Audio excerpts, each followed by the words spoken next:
Hello, everyone. Welcome to another stream of the Drifter's Atlas world building. My name is Zach.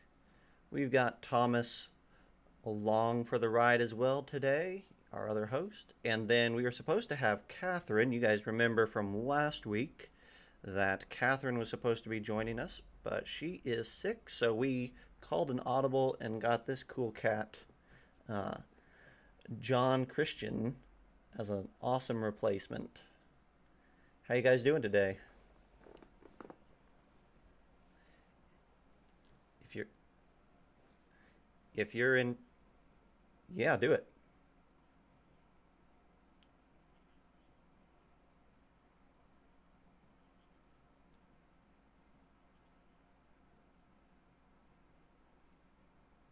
Awesome. So if Tom, you are cutting out there a little bit, but I'll go ahead and repeat it just in case it was cutting out on their end too. Um, Tom did his charity run last weekend, and he ran 50 miles. He completed the full thing, and he raised $1,800 for food banks and for emergency responders in the Akron, Ohio area. So that was a lot of fun, and we did a little bit of streaming actually on Saturday to kind of help him get through um, that crazy period. So if the map looks a little bit different than what you remember seeing before, part of that is just because I cleaned up a little bit, and part of that is because we worked on it some. So for those of you who are new to the stream, let's talk a little bit about what's going on, and this might help John too, as this is his first time to join us. So, the Drifter's Atlas, our plan is to create a world right here on stream with community feedback, with your feedback, John. Those are going to be our deciding factors more so than Tom or I's ideas. We had some really good feedback from our community last week, offering some really good suggestions. So, hopefully, you guys keep that up. And then Catherine had some great ideas as well. And so that got us a good start on things. So the plan is we're going to be continuing to build out this world with you all's feedback. We're going to take your feedback and take whatever we build, and we're going to create PDFs of it and put that up on our Patreon, which you can see the link to at the bottom of our screen. And you can pick up those supplements if you're a Patreon member, and then those supplements will later be up on the DM's Guild or Drive Through RPG and places like that. So it's kind of going to be a multifaceted thing, but you guys are getting in on the ground floor, so to speak, by helping us design it from the ground up and getting to see it through all of its iterations. Hey, Supersonic, glad you could make it. Welcome aboard. Feel free to offer any input you would like whenever you would like, and we'll try to pay attention to that as frequently as possible. So I'm going to kind of give everyone a rundown of what we determined last week, and then we'll go from there. And I kind of want to show off a little bit of Legend Keeper, which is our second program today, and that way people can see what both of those look like. But we'll start here in WonderDraft. Now, John, WonderDraft is a map making software, so it's right up your alley. Only not nearly as cool as the maps you make. Yeah. John, John did a.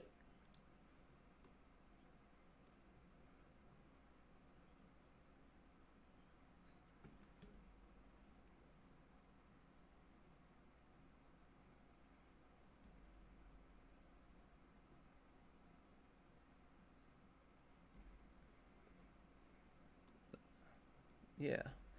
And we can check with chat here. Chat, how's Thomas sounding to you guys? Is he sounding good, or is he sounding a little bit choppy? If it's just coming through that way on my end, then we can keep going, but I may have him do some tweaking on his end if you guys are hearing something weird. But I'll go ahead and kind of kind of get in and break down what we've got going on tonight. and what we did. So, John, what we started with was this idea that there is a calamity that has happened to this world, and something impacted in the south central of this continent. Left this huge crater, which we started to flesh out kind of how that might feel a little bit.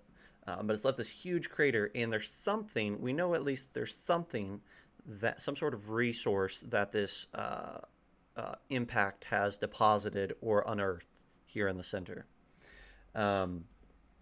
It has also mutated the flora and fauna in this area and kind of rippling out. So our imaginings is that this is a large source of like aberrations and monstrosities in this world. And so okay, and they're saying they can't hear Thomas at all. So we'll see what we can do on the back end with that. Um,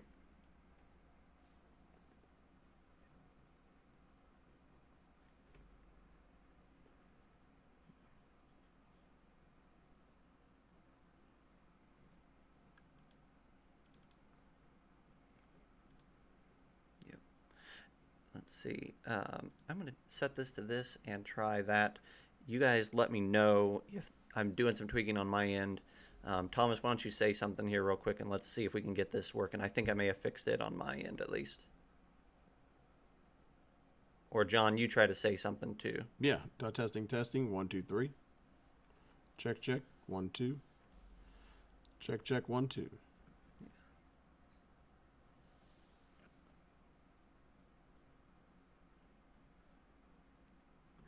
Okay, well, we're going to keep going and we'll see. Tom, do you want to try something real quick and just see if we can hear you?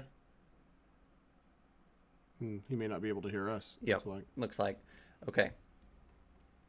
Okay. So, and it does look like everything's broadcasting fine on my end. It says that John's audio and my audio is going out, so hopefully you all can hear us at this point. So, we know that this is both a source for monstrosities and also the highest concentration of this resource. So there's a lot of adventurers flocking to this area. This is kind of where this is the gold rush for this place. Across the way, this is the area that we've kind of marked as our starting area to start our design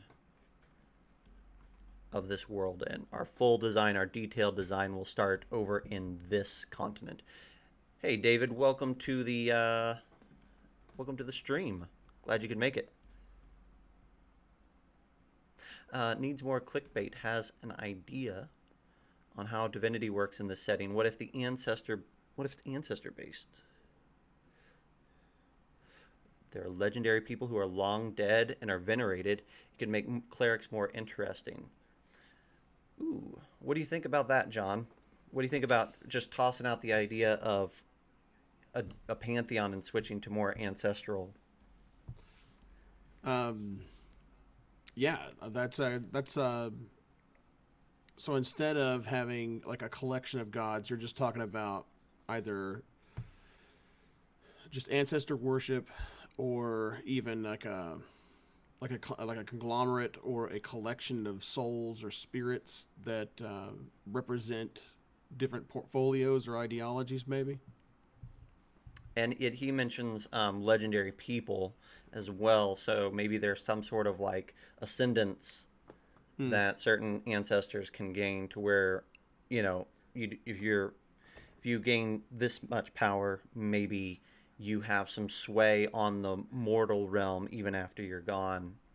And if you do nothing with your life, then you're SOL for eternity. So how much into the mythology have we dipped into? Not a lot. So we're just kind of playing around with this world, and when chat has an idea or when you have an idea, we kind of just dive down a rabbit trail. Okay. So. And what we sort of do is I think I fixed the audio. If I'm still having issues, somebody can let us know. But what we sort of do, Jonathan, is we take all the information and we sort of put these pins in the keyboard, as you can see in the top left corner of the map. And in those pins, there are notes. So when we get to really fleshing out that area, we can then go into those nodes. Okay. Yeah, I see. Okay. Yep. Go ahead. Yeah, I don't think that's not a bad idea. If you go with more ancestor worship, you may have to go a little bit further back into kind of like the cosmology or the you start going into the creation myth. What is it that's different about the world that would where mortals gain the divine? Like, what is it? What's the decision, or what's the initial agreed upon rules? You know, not our rules necessarily, but their cosmological rules for ascendancy. You know that what could be cool, chat. Dave was a Dave and Clickbait were both heavily involved last time in the stream, in some of the lore building. What if the idea of a pantheon or the idea of gods is or ascendancy is something that came from this crater? Hmm.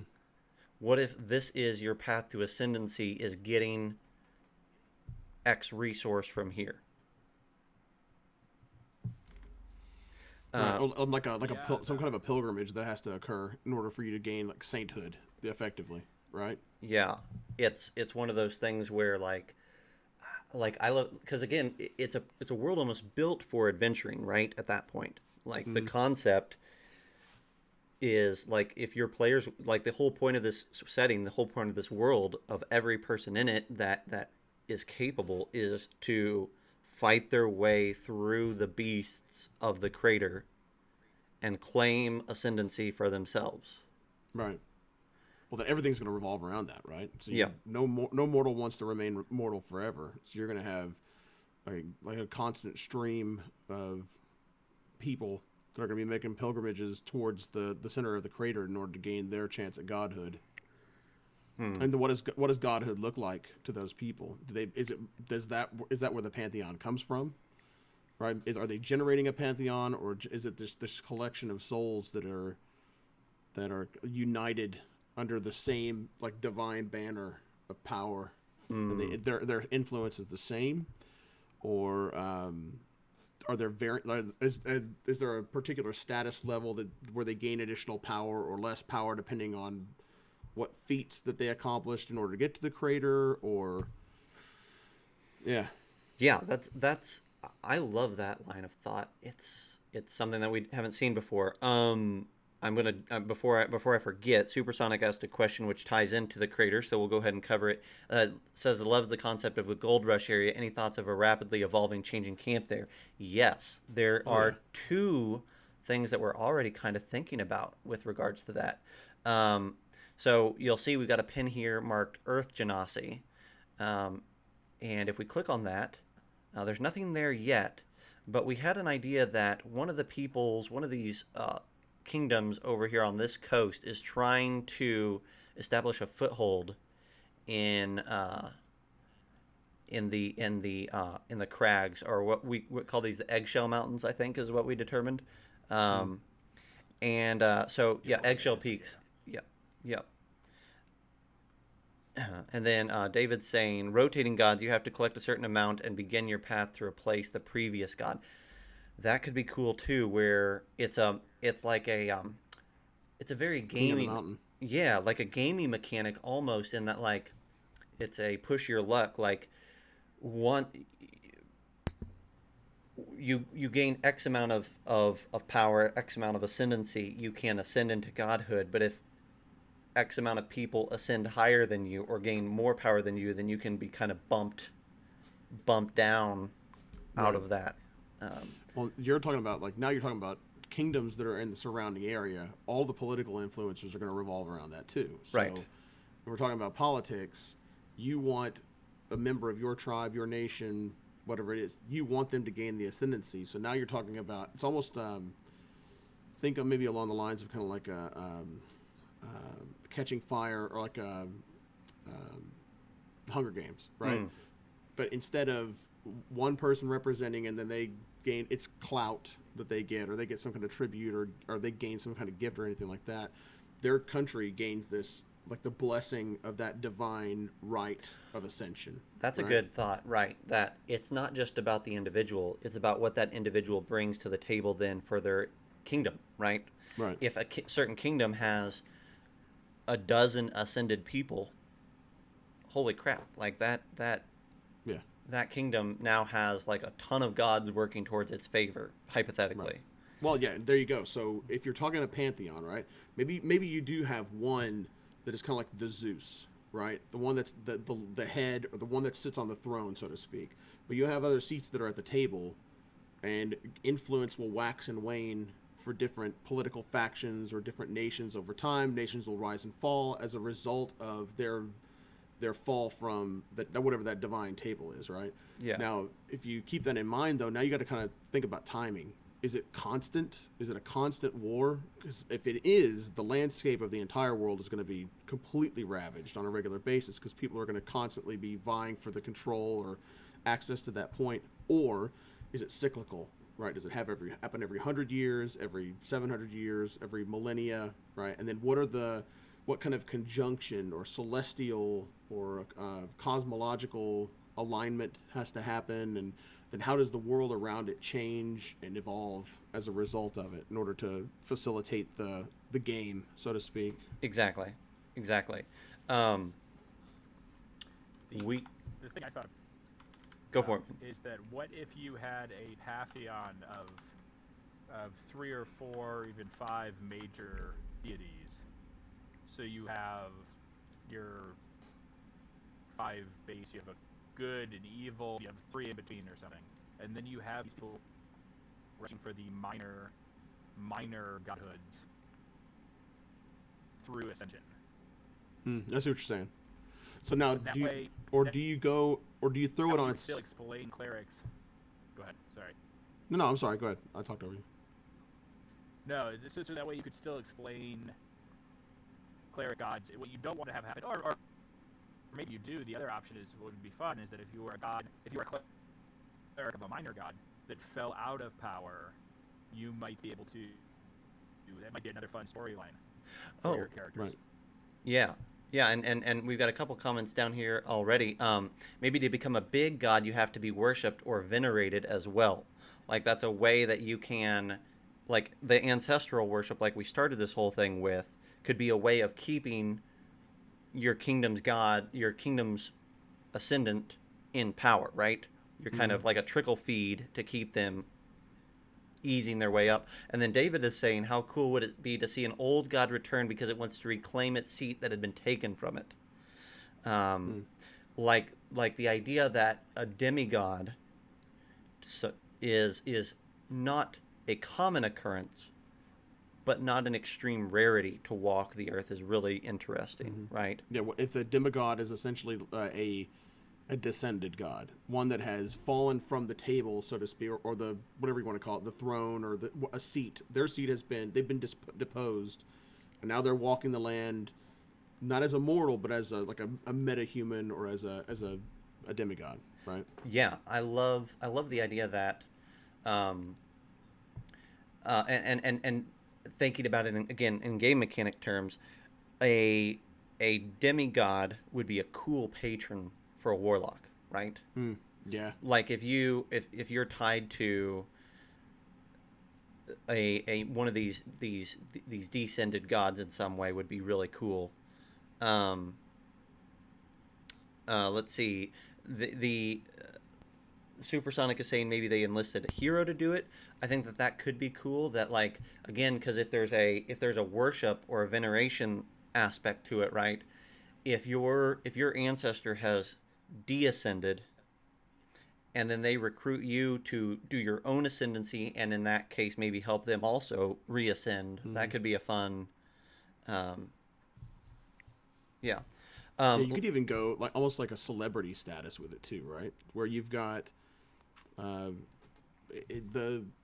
if you do it in an extended cycle where you've got some off time essentially, but between the contest, like let's say maybe it's a contest. I don't know what it'll end up being. Whatever it is that they have to do in order to gain the ascendancy. Maybe it's not just arriving at that point, maybe it's getting there, and then there's like a trial by combat, or there's some kind of a challenge or a contest between a group of people, and only one of them will ascend or not, right? Mm-hmm. And by ascending, they depose another member of the whatever the pantheon is, or of legends, right? Mm-hmm. And so there's like it's almost like a celebrity. Each kingdom has a celebrity, or like the greatest warrior, the whoever the challenger is that was bred for that purpose, or that that came out of the trial of fire and combat and conflict and other wars, and has gained enough clout and enough cred, so to speak, to gain the invitation of the kingdom to represent that kingdom in the contest. Yeah, and just think about, like,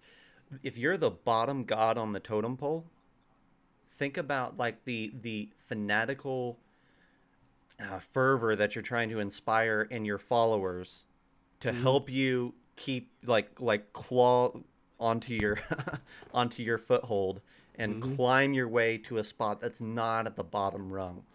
Right. That, like, to me, it's one of those things where if you're the top god, you don't have a lot to worry about, and that's one of those things, like, if it's a tier, right? Like, top god, like you talked about Zeus, he's probably not falling anytime soon. Right. So I like this in two different ways. What David says here is that, and legend holds that there is a way to ascend above all these that hasn't been found yet. So we have maybe a couple of these gods who have ascended all the way, and those powerful gods, the Zeus-like gods. And then when you were talking about this totem pole, it reminded me of like the Drow Society. So you have matriarchal houses that there's like 8 on a ruling council, and then they sort of come and go as the city is taken over. Yes. As houses are taken over and attacked. So it's the same kind of thing, right? If somebody pushes into that 8th place, somebody else has to go. So the place, the person, as you said, number 1 seat isn't really a scary place, because you've amassed this power, but 5 through 8 or 5 through 15 or whatever it is always scary, because things are always going on for people trying to push their way through. Yes. And think about, the other thing that I think about is, like, and we're talking about metahuman mechanics. I think that's, David made me think about this in chat. There's an argument to be had, right, that, like, just because you can ascend doesn't mean that you want to. What is it? Is it better to be the most powerful mortal in the realms and rule everything, or be the bottom god on the totem pole? Right. Right. And there's an argument to be made that, like, especially a lot of these, maybe there's a lot of older individuals, like, ruling these kingdoms as basically demigods on earth that just refuse to ascend because it gives them up their sure power, their sure foothold as a ruler of a mortal realm. And then let's see, we've got several people talking about a new cleric. Yeah, Supersonic says that I smell a great cleric in the works here. I would totally roll with that. Overthrow a god for a new one, follow and gain power. That smells like a great idea for a new cleric class, right? Yeah. Somebody who has been bred to take over this role. Yes. And I feel like, again, David's talk about mechanics is getting me all fired up. I feel like ascendancy is almost like, for this world, is probably another resource that your character sheet needs to keep track of, right? Right. And probably has some benefit. And you could say, well, it's just your level, but and maybe that's true, but you know, you could level up. Yeah, exactly. And you could level up over in the glacier area, nowhere near the eggshell peaks, and never have the opportunity to gain ascendance, but be a very powerful person. So I think that there has to be some sort of new bit mechanic in there to keep track of how high are you ascendant. I'll cover a couple things here. We are you can see that Thomas is dropping in some pins just so that we are keeping track of this.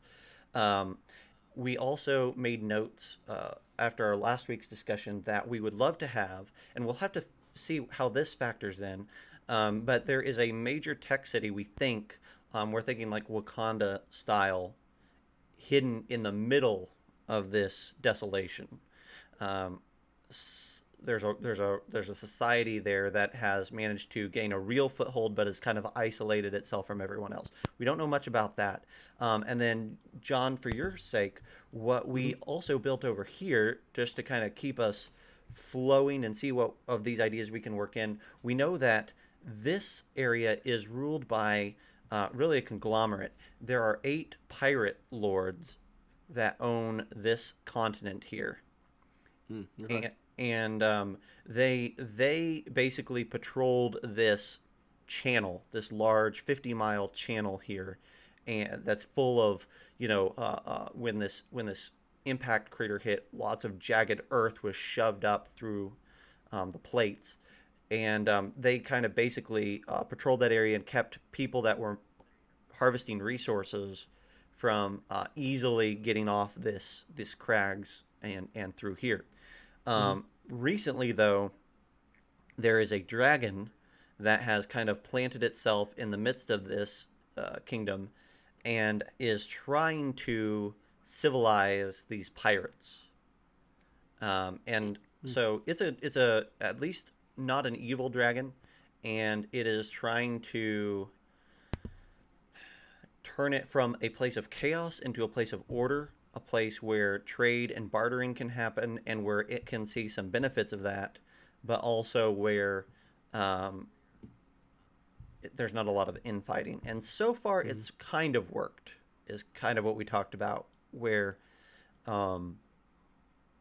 the pirate lords have kind of settled in a little bit, but they're still doing some raiding, but there hasn't been a whole lot of infighting as they have kind of started to establish themselves as a full-fledged kingdom.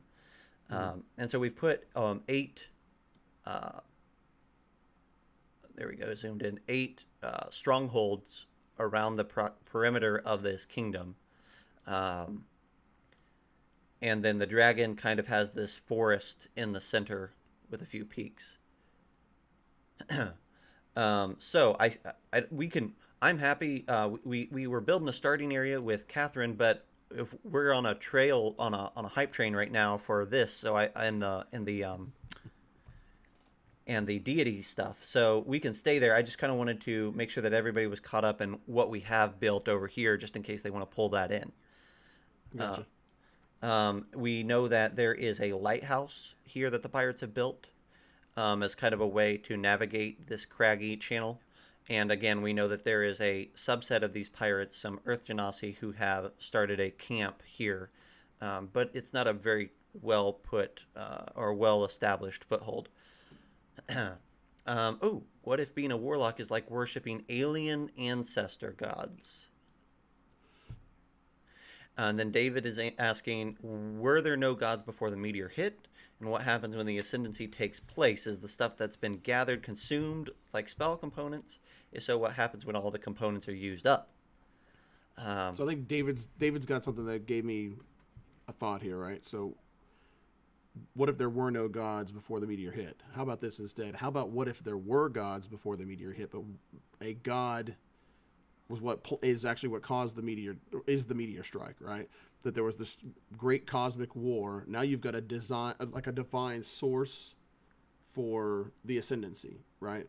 That this is essentially like a channeling rod to the celestial realm, or whatever you want to call it. Whatever that ascendancy actually is a byproduct of a god or a series of, like, maybe this was where they had a last stand or a last fight, their Armageddon, and if this is their Valley of Megiddo, or they fought among the stars, and then one was hurled down towards the world and actually caused the crater that's down there. And there's no body necessarily, because you were also talking about a resource that's there on top of that, right? Something that's mineable and extractable. That could be the remnants of this, or not even a god necessarily, but like an old one, right? That kind of dovetails the two things of the warlock worshiping old ancestor gods. The gods may be the legends, but what actually the seed of ascendancy is something that's alien, something like a far realm type creature or god. Yeah, like Guardians of the Galaxy has nowhere, right? where they're mining the body of a god for resources. So it Right. whether you could do that, but I love the idea that for some reason this has become a either intentionally or unintentionally like a channel, a conduit for ascendancy that the gods have put in place, the current gods. Um, okay, so that helps clarify it. So Supersonic says that maybe alien worship or alien ancestor gods are who warlocks worship. Mm-hmm. Somebody that is not part of these ancestors. And I'm thinking about that. I kind of I like one of the things that we want to do is make this world unique and different. Um, so maybe the implication is that if you're a regular cleric, you're worshiping some form of ancestor, but if you're a warlock, you're worshiping the gods that came before. Mm-hmm. That could be Right, cool. like an undead pantheon, maybe, right? Oh The my lost, gosh, call them the lost. John, you're speaking my language. Your love language The other Yeah. thing that is the other dead thing that people. David brought Thank up you. is that what happened are, when what happened when the ascendancy takes place. Is there stuff that's been gathered and consumed like spell components? Mm-hmm. If so, what happens when all the components are used up? I think it's a great idea to sort of build spells around whatever this resource is too. Mm-hmm. Oh yeah, and no, that's awesome. Like a heightened concept of a spell that is totally based around the usage of a component of a limited resource, right? Mm-hmm. Because then it again we're going back to the gold rush or the oil rush, right? Where like there's a limited amount of this, and whoever Mm-hmm. gets there first has the biggest guns, takes it, however you want to put that, is going to walk away with an enormous amount of power that nobody else is going to end up being able to have again, right? Like it's the quick and easy way of gaining power, and it's on a time clock, um, which to We went back to these. Zach, we're talking about this. You and I talked about, I think, on Saturday. I think a place where mountains entirely around this, maybe with only a cave system so you get to the ocean. Just reading from the pin here. Then I think we could scale down the goal for the land. Maybe something domed to keep anything out. Since we talked about there being more monstrosities here, but the city has to collect this magic. What if the city is so powerful because they are holding a lot of this resource? yeah, like they have so to help people who are maybe having a hard time hearing Thomas, he's talking about this tech city in the center of everything, and he's saying like, what if the reason that they are high tech or all that is because they are holding a large amount of this resource themselves, and like the idea maybe is that they're a collection of people who have not ascended, which makes them a huge threat, right? Because if there's a collection of even a few hundred people, but they've got the mother access to the mother lode of this ascendancy stuff, and they're just choosing not to ascend. But if they ever did, like they could just completely decimate the established pantheon, established in quotes, right? Let's see. Supersonic has some more stuff. Do the gods and pirates live in harmony, tolerance, warfare, and bloodshed? David says, what if it was a single god? That's where the legend of the one god to rule them all comes from, and the resource is the remnants, like the remnants of that deity. That would be cool. Yeah.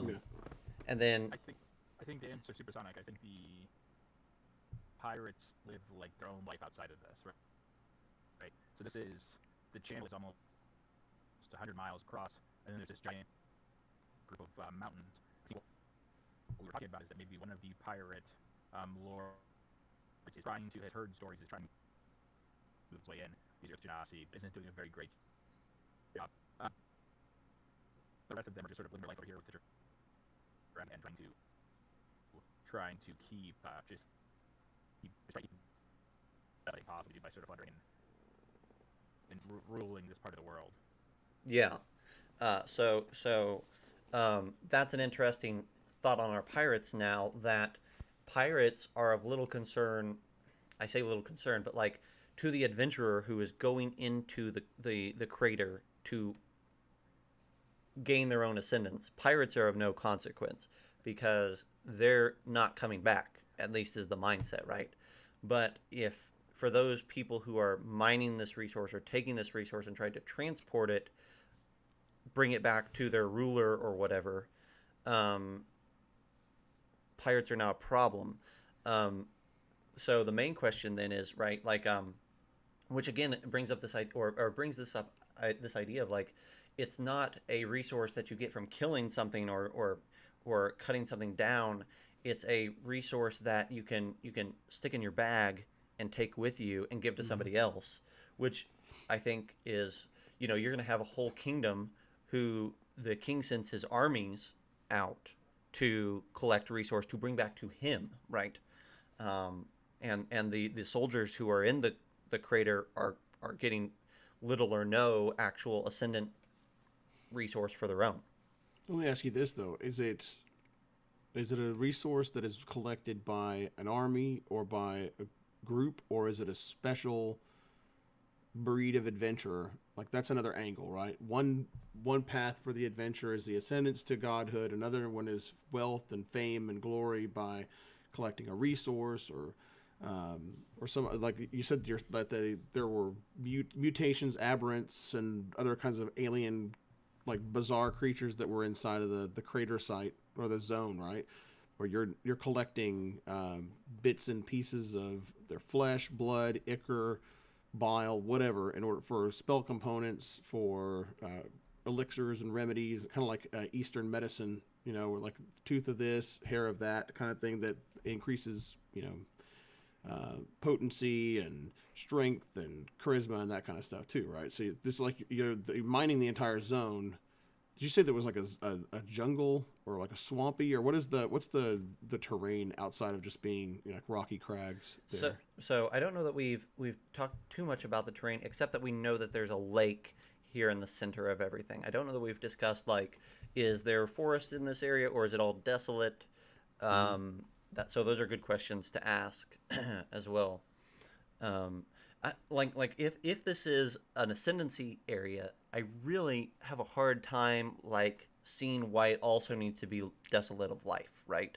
Mm-hmm. If Yeah. it's just a meteor crater that's newly formed, then no life makes sense. But if the flavor that we want is this is where you come to ascend, then I think that we could have some bizarre stuff here like the idea of maybe the fabric of the plains is a little bit frayed here, right? Mm-hmm.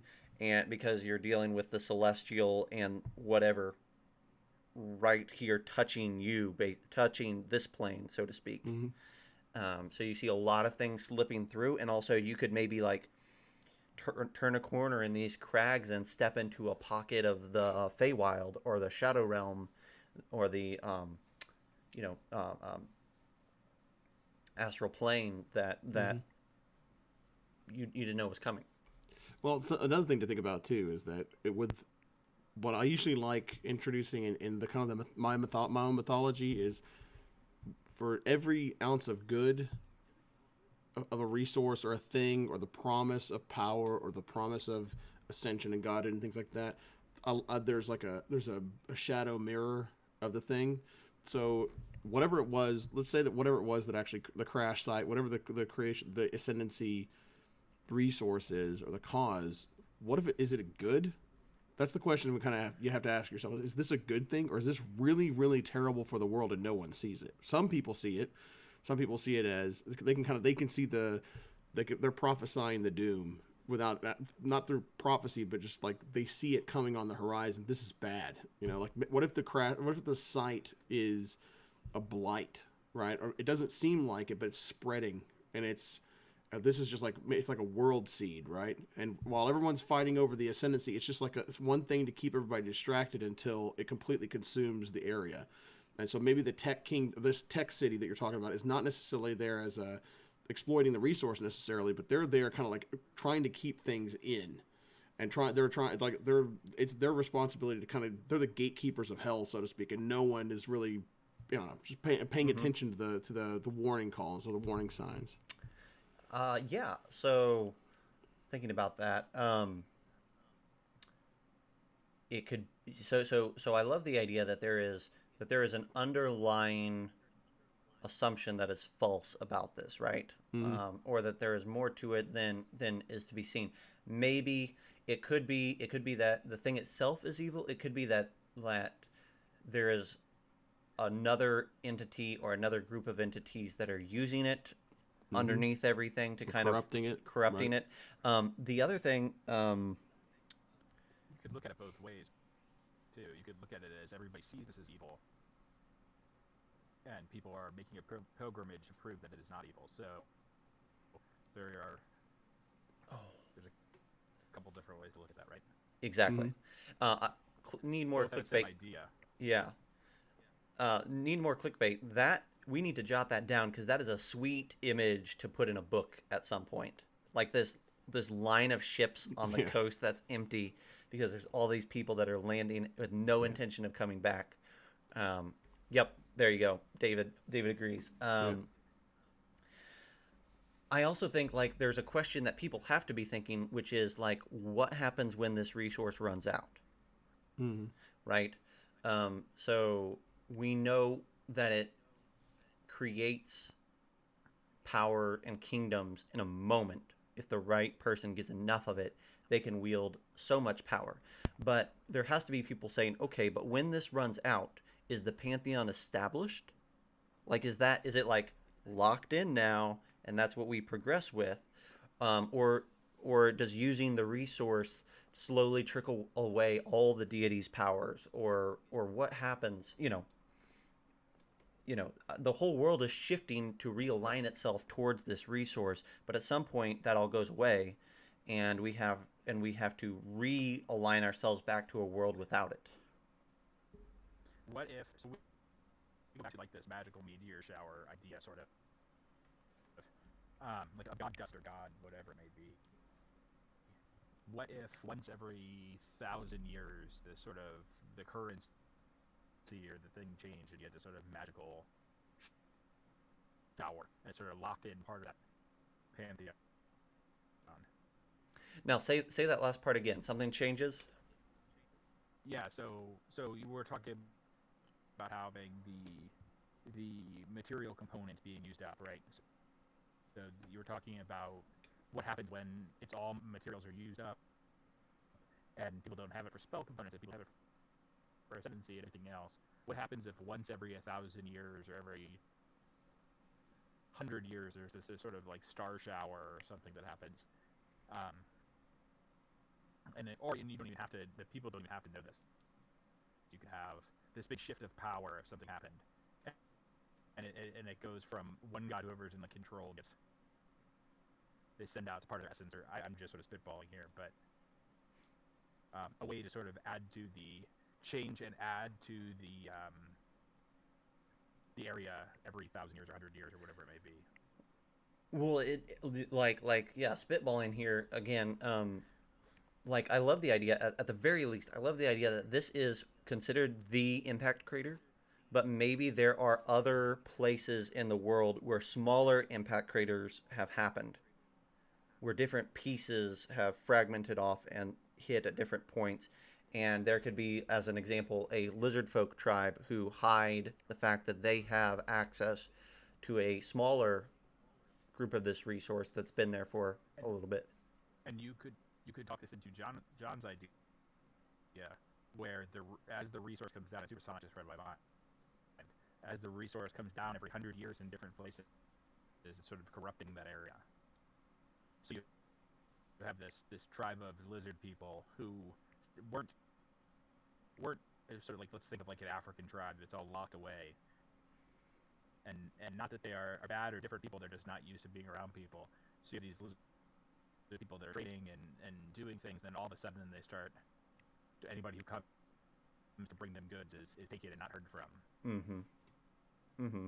And so everybody thinks that this crater is such a good thing, and all of a sudden you have this this millennia, once a millennia, or once every 100 years, and you have another part of the world sort of change on you. Yeah. And so I'm gonna continue on this strain of corruption being scattered. So when I think about corruption, I think about the fact that it can mean different things for different people, right? The idea of corruption doesn't have to be acid or necrotic energy, as to use fifth edition terms, right? Mm. You could say that maybe it's a radiant energy that's corrupting. And corrupting simply means that more of the material plane is being stripped away and being replaced by the divine or the celestial. And you could say, well, like, it's it's decimating entire populaces, or it's creeping through. And yes, it's a holy energy, but it's eradicating a whole plane of existence by its Well, encroachment. what's to say that radioactive waste doesn't? That's not radiant energy, Hmm. right? It's radioactive energy, right? So that's is the post effects of an atomic blast will kill. Like that's a form of corruption, right? Yeah. It's still a poison. It may not be poison in the traditional sense of something that you drink or a noxious gas or anything like that. But that radiant energy could poison and could kill surrounding life and corrupt and mutate that life also.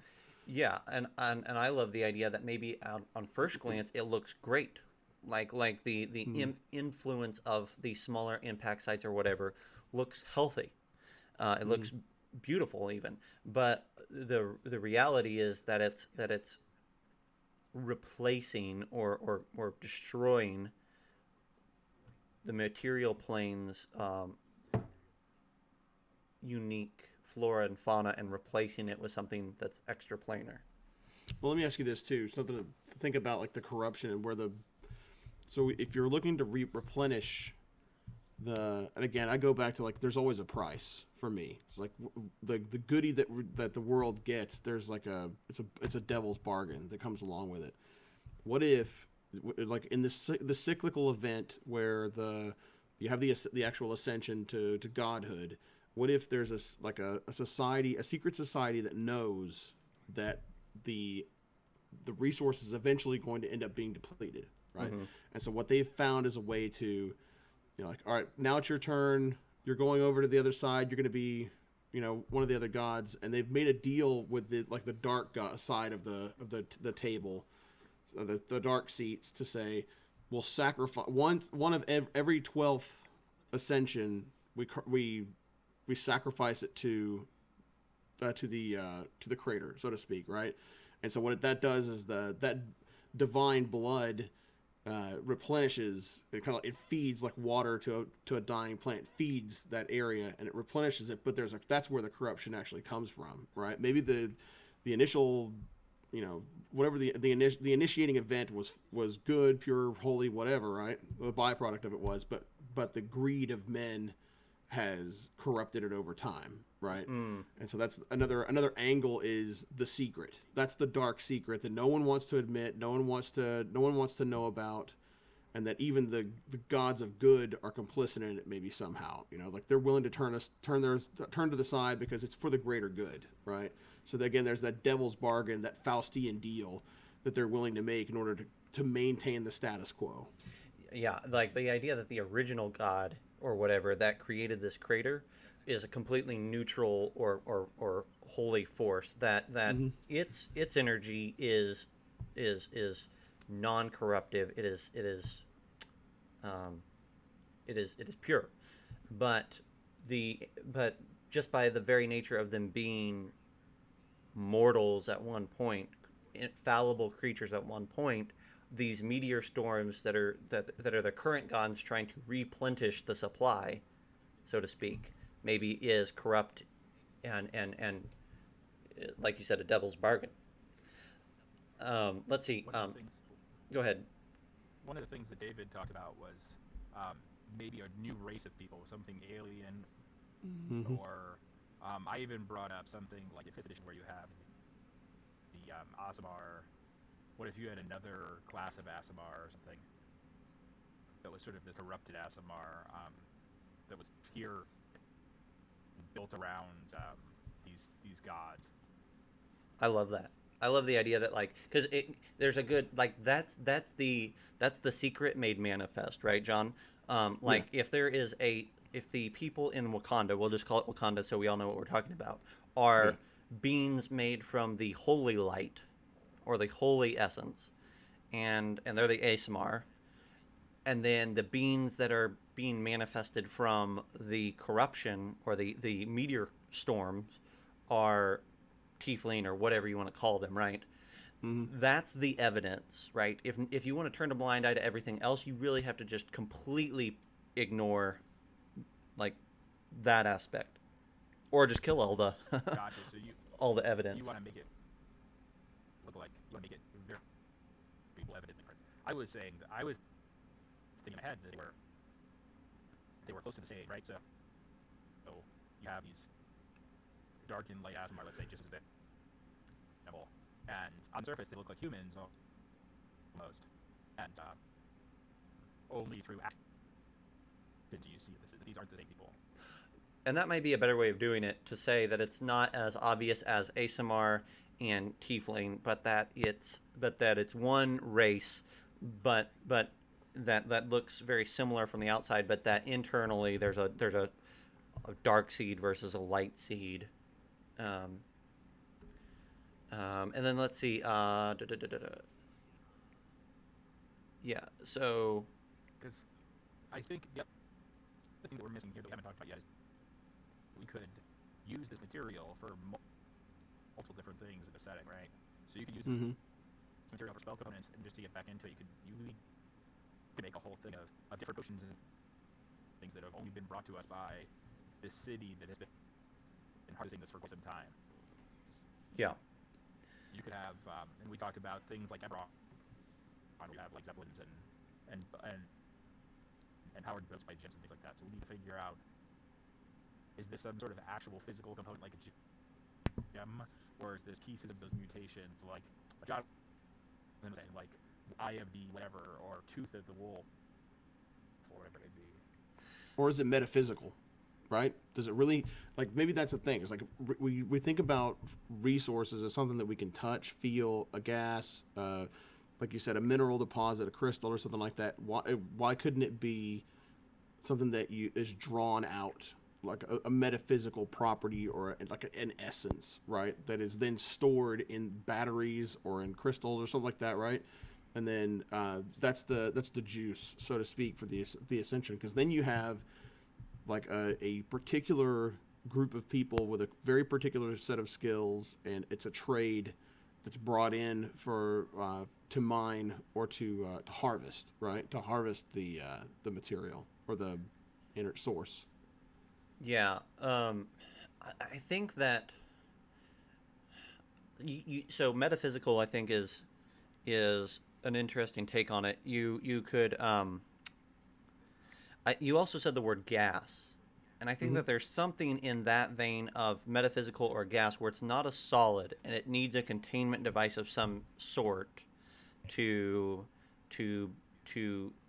be housed long term, and it allows it to be, like you said, in a battery, but it could also be imbibed into an individual to create the same effect.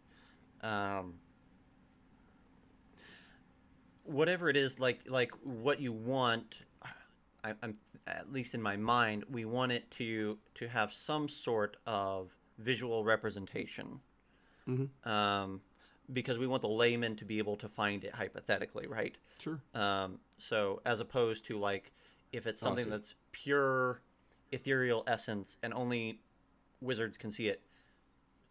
Now we've got like a barrier to ascendancy by you have to be this tall in order to ride the ride to begin with, right? Gotcha. Like the layperson could stumble on it, like what is it, Jed from the Beverly Hillbillies? Yeah, exactly. We were joking about your references being dated before, John. Look, man, I used to watch a lot of Nick at Night whenever I was a kid. So. That's the excuse I'm going to go with anyway. Yeah. This goes back to one of our loves, though, Jonathan. This goes back to not having a set pantheon like in Dragonmite, right? Right. This goes back to healing being all wonky Yeah. to begin with at some point, and you could go into that situation. If you wanted to, we could start at a point where we're right after whatever causes crater, and you don't, and healing is all weird in the world. Supersonic is asking about like sign. I think we were talking about races at that point, and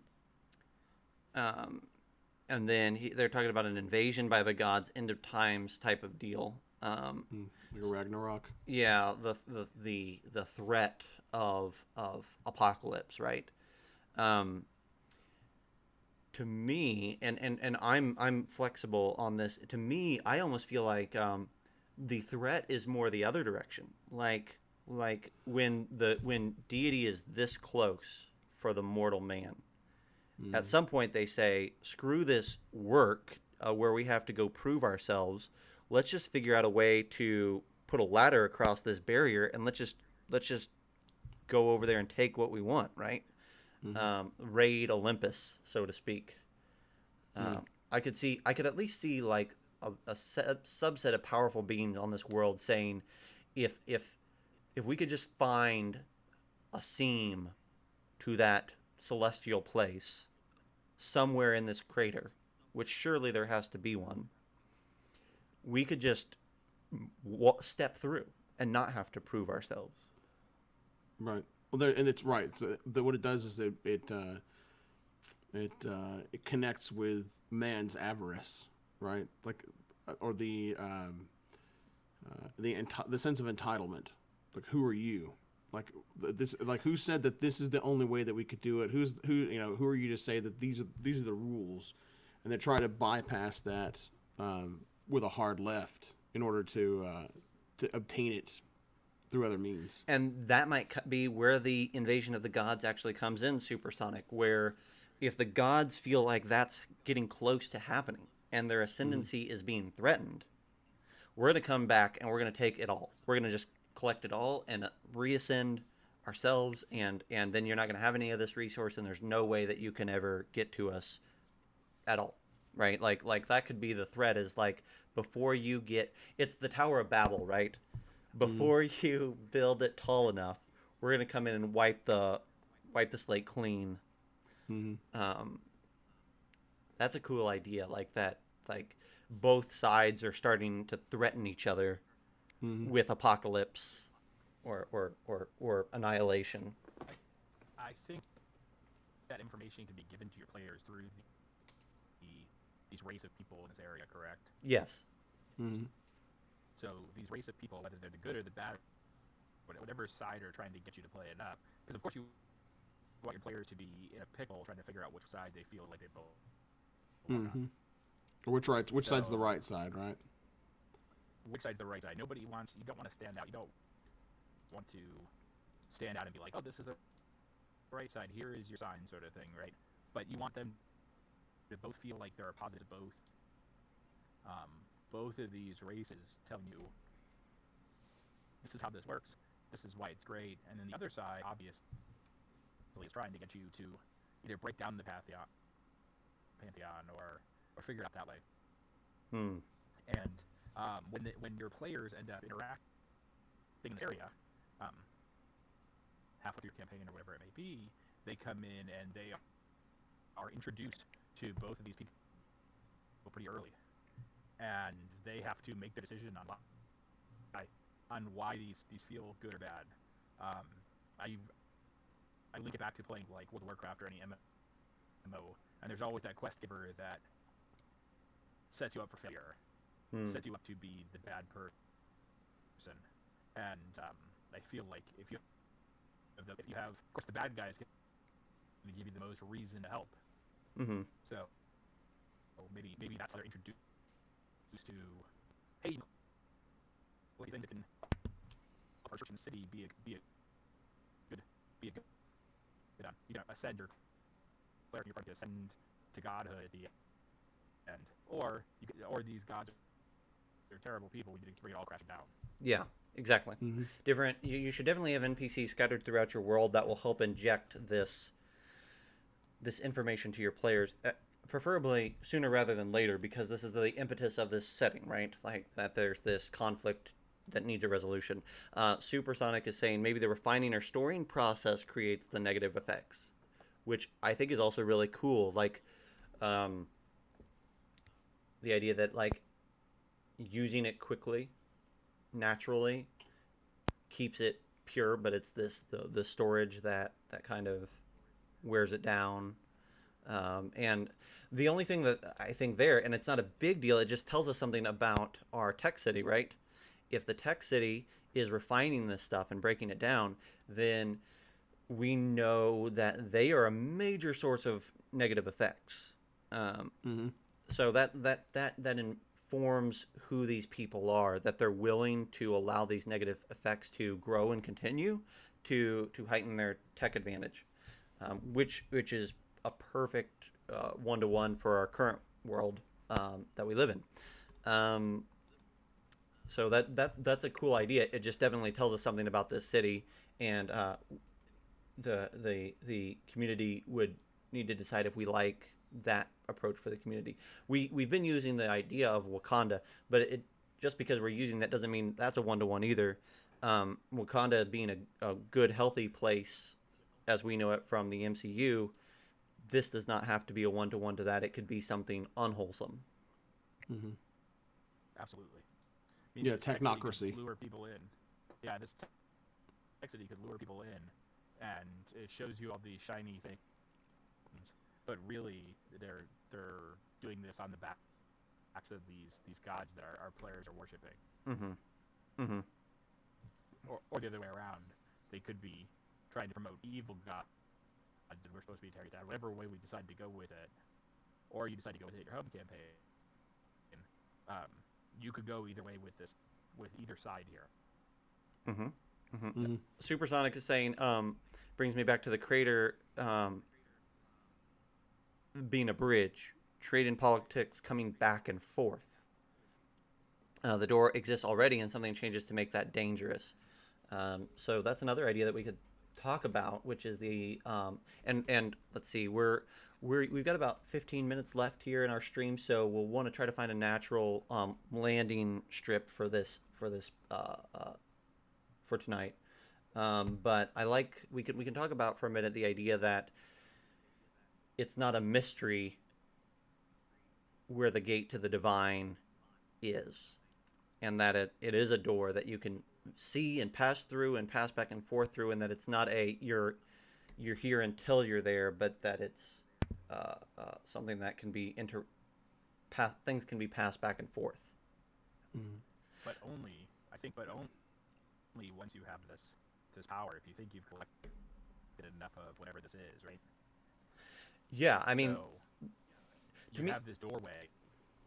It's super easy to walk through, but if you don't have all this stuff, it's like walking into a sphere of annihilation or something. Yeah, like there's a radiant barrier, so to speak, you could say, or whatever, right? Like if and it's again, we talked about talisman. When did we talk about that? Was in a podcast, but we talked about talisman, and where in order to get up to the next level, you have to be of a certain point, and if you can try to achieve the next level at any point, but really you need to be this tall before you can move on. And that the same thing is what we're saying here, maybe, is that like the gate is always there and always available, but if you're not of a certain level, you're probably not going to make it through to the other side unscathed. Well, is there a gatekeeper? Is there a Heimdall, or a Cerberus that guards the realm? Or? There will be. I think if there is a gate, there is a gatekeeper, right? That's kind of and maybe the tech city is the gatekeeper. Yeah, maybe they've built it around the city around the gate itself. Yeah, and that again informs who they are and who the Pantheon is. If the Pantheon is allowing this major tech city to be a gatekeeper, then what is that? What are they? And the tech city is corrupting the resource. that's not too bad of an idea, right? Because what that's doing is saying to the pantheon, these 12 beings, the more that's corrupted down on Earth, the better, because it can't be used to ascend at that point, right? The more batteries you make with this stuff, the less there is for people to threaten their own ascendance. So making the tech city the gate or the gatekeepers, and giving them as much power as possible, makes it more and more difficult to reach ascension by anyone else. Right. So now you give an avenue by which whoever the agents are, whatever faction that is looking to usurp the process and the cycle, the natural quote unquote order of things, invading the city,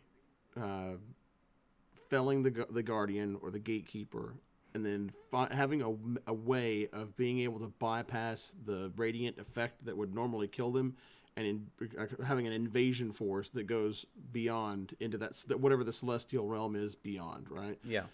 And then, so let me ask you this really quick too. So then it almost sounds to me like this is kind of like Valinor, right? I think of going back to the Tolkien-esque, where the Ainur and the Valar, where their realm is, right? That this is effectively like a similar type thing, essentially like Asgard or Olympus or whatever too, right? Yeah, it's similar, at least, like the tech city would kind of be that, right? Would be the Valinor. It's not a perfect one-to-one, but I love the comparison. That it's kind of it's a gift, so to speak. The other way you could go with it too is that I love the idea of the tech city holding like the gate and wanting to use up these gems or this resource, so people they don't choose can't spend. The other option is we talked about having other corruption spaces. What happens if you get to a point where the tech city uses too much and there is no other, you can't get anyone past through that gate anymore, but somewhere else in the world there is this resource that many people don't know about, like we talked about earlier, and to end the situation or end the, if you're running a campaign, you get to this area, you realize it's too late, that there's this corruption, and then somebody pulls you aside from a different, let's say the other faction here in the area, and says, I have been having these visions, and I have been told about a different place that has these the same powers basically, but from our god, and they use those powers to come back and sort of ascend to that city to take care of the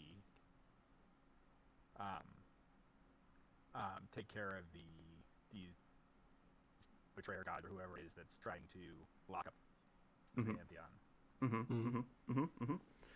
I think that's a good avenue to explore. Needs more clickbait. Has another good idea that I think will help us ground the stream for next session. So we did a lot of big world building. Maybe some characters next stream, like who are the current gods and who are the pirate kings and their dragon leader. So I think that those are really fun ideas that we can play with next week, and that'll kind of give us, again, like we did big scope. Now we're going to zoom right in and put some detail work into pieces of that. Supersonic says, make the gods more interactive. I think the best way to make a god interactive is to give it a stat block. Make it killable, right? Yep. That's it's kind of the reverse of WotC, or I shouldn't say WotC, but current opinion on pantheons is don't stat block it because then your players can kill it. Well, we want that possibility with this world. So, yeah, let's look at that. The other thing that makes this feel real is if we can start working on that level of cleric or that level of whatever this race is here. Mm-hmm. If we can publish whatever this race is, it puts it out there that people can get excited about the it. Mm-hmm. So that's something that we should look into here at some point too, whether that's on a stream or that's something that we can do outside of stream. I think that those are all great ideas, and you said the Pirate Kings and the gods and everything else is stat block Yeah. for our Patreon that we talked about. Yep. So I think that's definitely where we're gonna look towards. We might start to lay the groundwork, like you said, at some other point this week, to get us at a better jumping off point for this process next week. So you might keep your eye out on our social medias, because we might decide on Saturday or something that we're gonna do a hour-long stream and kind of lay the groundwork. So keep that in mind. Yeah, I think that when we get time, Zach, I think it's a great idea to do just some of the cleanup Yep. live. And if you're following us, please hit that follow link down at the bottom. We will it gives you an alert then of when we come live, and we will also try to, if you follow our Facebook, we will try to post in the Facebook that we're going live as well. That way we can try to get people back in here if you're not busy. The best part about that is that if you miss those, it's not the end. Our main stream is always going to be on Tuesday nights here at 9 o'clock Central, but it lets us sort of clean this up so we can jump in on Tuesdays.